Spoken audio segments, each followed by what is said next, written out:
আসসালামু আলাইকুম এভরিওয়ান, কেমন আছেন সবাই? আশা করি সবাই ভালো আছেন। আমিও আছি আলহামদুলিল্লাহ ভালো। নতুন দিনের নতুন আরও একটা ব্লগ ভিডিওতে যশোরের মেয়ে হেনা চ্যানেল থেকে আমি হেনা আপনাদেরকে ওয়েলকাম করছি। অনেকটা গরমের পর বৃষ্টি কিন্তু আমাদের একটা স্বস্তি এনে দিয়েছে। বৃষ্টির এই যে সৌন্দর্য, চারিদিকে আপনি যেদিকেই তাকাবেন গাছের যে কালার, পাতার কালারগুলো একদম সবুজ, সব ময়লাগুলো ধুয়ে মুছে চকচকা হয়ে গিয়েছে। আমি আপনাদেরকে সঙ্গে নিয়ে কিছুদিন আগে এই পুঁইশাকের ডাঁটাগুলো কিন্তু লাগিয়েছিলাম, আর দেখেন এখন কিন্তু আবার কতগুলো পুঁইশাক হয়েছে। আমি একটা গাছ থেকে দুইবার করে শাক খেতে পারলাম। আর দেখেন মাশাল্লাহ, এক বুল পুঁইশাক কেটে নিয়েছি। চেয়েছিলাম কিছুদিন পরে কাটবো, কিন্তু দেখলাম যে বৃষ্টির সঙ্গে প্রচুর বাতাস হচ্ছে, আর যার কারণে শাকগুলো কিন্তু নষ্ট হয়ে যাচ্ছে। তো সব শাকগুলো কেটে নিয়েছি, অনেকটাই কিন্তু লাভ হয়েছে আমার। আর দেখেন কতগুলো শাকগুলো মনে হচ্ছে যে কাঁচাই কিন্তু খাওয়া যাবে, একদম সবুজ ফ্রেশ। আমার যে কি ভালো লাগছে, আমার মতো এই ভালো লাগাটা তাদেরই কাজ করবে যারা নিজের হাতে গাছ লাগিয়ে সেইখান থেকে শাক সবজি কেটে খায়। সত্যি অনেক ভালো লাগছিল। যাই হোক, শাকগুলো কেটে ধুয়ে পানি ঝরানোর জন্য রেখে দিয়েছি। আর এখন আমার রান্নার তেলটা শেষ হয়ে গিয়েছিল, সেটাও একটু রিফিল করে নিলাম। রান্নার সময় সব কিছু যদি একদম ঠিকঠাক থাকে, রান্না করতে কিন্তু সময় লাগে না। আর যখন দেখবেন এটা নেই সেটা নেই, সেটা আবার আপনি রিফিল করবেন, তারপর রান্না করতে গেলে অনেকটা দেরি হয়ে যায়। আমি সবসময় চেষ্টা করি কিভাবে রান্নাঘরে খুব অল্প সময়ে কাজ শেষ করে চলে যাওয়া যায়, কারণ আমাদের মেয়েদের জন্য রান্নাঘরটা কিন্তু খুবই কষ্টদায়ক, অনেকটাই গরম। আর এই তো দেখেন, আমি আজকে কাটাকাটি করার সময় অনেকগুলো বাড়তি পেঁয়াজ কেটে নিয়েছিলাম, যেই কাজটা আমি সব সময় করে থাকি। এই যে পেঁয়াজগুলো এভাবে কেটে ধুয়ে উপর একটা টিস্যু দিয়ে এখন রেখে দিব। আবার যখন আমার প্রয়োজন হবে আমি আমার প্রয়োজন অনুযায়ী তারপরে কেটে নিতে পারবো। আমি সব সময় চেষ্টা করি কাজগুলো একটু গুছিয়ে রাখার জন্য। আর এই তো ফাইনালি আমি পুঁইশাকগুলো দিয়ে আমার খুব পছন্দের একটা চচ্চড়ি রান্না করব। আর এর জন্য আমি প্রথমে বেশি করে কাঁচামরিচ, পেঁয়াজ, রসুন ভেজে নিচ্ছি। আমি জানি আমার প্রিয় আপুরা অনেক সুন্দর করে মজা করে রান্না করতে পারেন, তো আমি কিন্তু রেসিপি শেয়ার করছি না, আমি যেভাবে রান্না করেছি ঠিক সেটাই আপনাদের সঙ্গে তুলে ধরলাম। আপনারা যদি কেউ এভাবে খেয়ে থাকেন তাহলে তো আপনি জানেনই, আর যারা না খেয়েছেন তারা একবার খেয়ে দেখবেন, খুবই কিন্তু টেস্টি একটা খাবার। আমি আলু দিয়েছি, মসুরির ডাল দিয়েছি, আর তার সঙ্গে শাক দিয়ে সুন্দর করে চচ্চড়ি করব। এখানে কিন্তু কোনো মাছ ব্যবহার করা হবে না। দেখতে দেখতে কিন্তু ঈদ একদমই চলে এসেছে, আর এই ঈদে কিন্তু নিজেদের জন্য পোশাক কেনাকাটার এত একটা ব্যস্ততা থাকে না বা ইচ্ছাও থাকে না।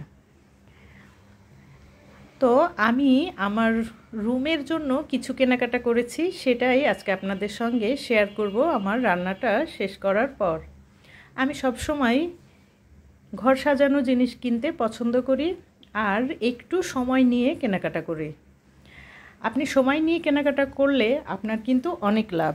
আপনি দেখে শুনে তারপরে আপনার পছন্দ অনুযায়ী কেনাকাটা করতে পারবেন। আর এই তো দেখেন, কোকারিজের জিনিস দেখলে আমার মাথা ঠিক থাকে না। আমার যে কত ভালো লাগে, যেটা দেখি সেটাই ভালো লাগে। আমার প্রয়োজন ছিল এই যে ছোট্ট কিউট লবণের যে জারটা, সেটা। আমি যেহেতু আমার ডাইনিং টেবিলের সব কিছু একটু হোয়াইট রাখার চেষ্টা করেছি, তো লবণের একটা জারের প্রয়োজন ছিল, আর সেটাও কিনে নিয়ে এসেছি। আমি যাই কিছু কিনি না কেন একটু দামাদামি করে কিনতে পছন্দ করি, আর যে দামেই কিনি সেটা আপনাদের সঙ্গে শেয়ার করি। আমার মনে হয় যে আপনাদের এটা সম্পর্কে একটা আইডিয়া হবে, এবং পরবর্তীতে আপনারা আপনাদের পছন্দ অনুযায়ী কেনাকাটা করে নিতে পারবেন। আমি প্রথমে এই যে প্লেটটা আমার হাতে এখন, এটা আমি নিয়েছিলাম মাত্র 120 টাকা দিয়ে। আর লবণের যে জারটা সেটা নিয়েছিলাম 80 টাকা দিয়ে। আর এই পাশে যে দুইটা, প্রতিটা 100 টাকা করে, মোট 200 টাকা দিয়ে নিয়েছিলাম। সত্যি বলতে হোয়াইট কালার আমার কাছে খুবই ভালো লাগে। আমার কাছে মনে হয় যে সাদা মানে হচ্ছে যে শুভ্রতা, আর সাদার ভিতরে না একটা অন্য ধরনের শান্তি আছে। আমি সব সময় চেষ্টা করি একটু হালকা কালারের যে কোনো কিছুই দিয়ে ঘর সাজাতে, বা নিজের জন্য কিন্তু আমি সবসময় হালকা কালারটাই পছন্দ করি। আর এনেছিলাম হচ্ছে একটা পিঙ্ক সল্ট। লবণ কিন্তু স্বাস্থ্যের জন্য ক্ষতিকর, কাঁচা লবণ একদম না খেলেই ভালো হয়। তারপরেও আসলে যেহেতু অভ্যাস, তো চেষ্টা করি একটু যেটা খেলে ক্ষতি কম হবে সেটাই খাওয়ার জন্য। আর দেখেন ফাইনালি আমি আমার ফ্ল্যাটে যেহেতু 3টা বেডরুম, আর 3টা বেডরুমের জন্য ঈদ উপলক্ষে আমি খুব সুন্দর সুন্দর 3টা বেডশিট নিয়েছি। আর সত্যি বলতে এইগুলোর কোয়ালিটি এত ভালো ছিল, আমার কাছে তো অনেক পছন্দ হয়েছিল।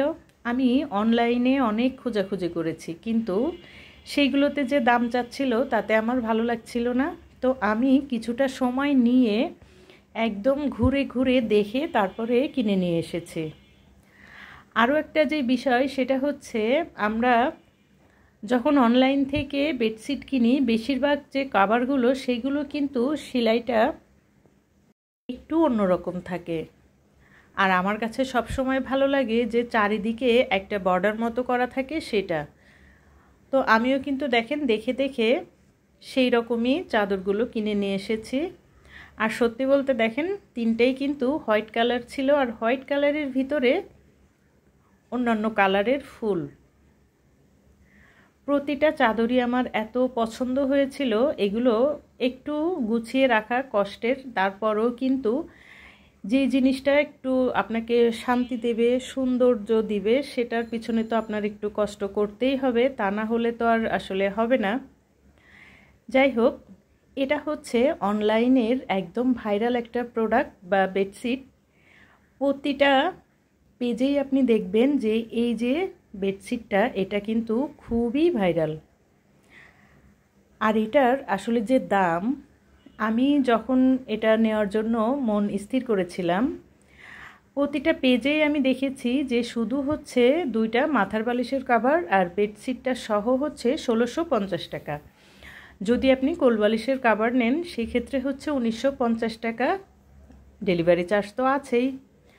তো আমি এটা আসলে যে দামে নিয়েছি, আপনারা যদি আমার বেডশিটগুলোর প্রাইস জানতে চান তাহলে প্লিজ আমাকে কমেন্টস করবেন। আমি জানি যে আপনাদের বিশ্বাস হবে না, তারপরেও কিন্তু আমি এটা এইভাবেই নিয়েছি এই দাম দিয়ে। আর এটা সত্যি বলতে কোনো ভেজাল না, একদম পিওর যে কটন, সেই কটন। আর আমরা তো এই চাদরটার এই যে খোপ খোপ ডিজাইন, সেটা দেখলেই কিন্তু বুঝতে পারি। বাইরে অনেক বৃষ্টি হচ্ছিল, আর এই বৃষ্টির জন্য আমি আমার এই গাছটাও ভিতরে নিয়ে এসেছি।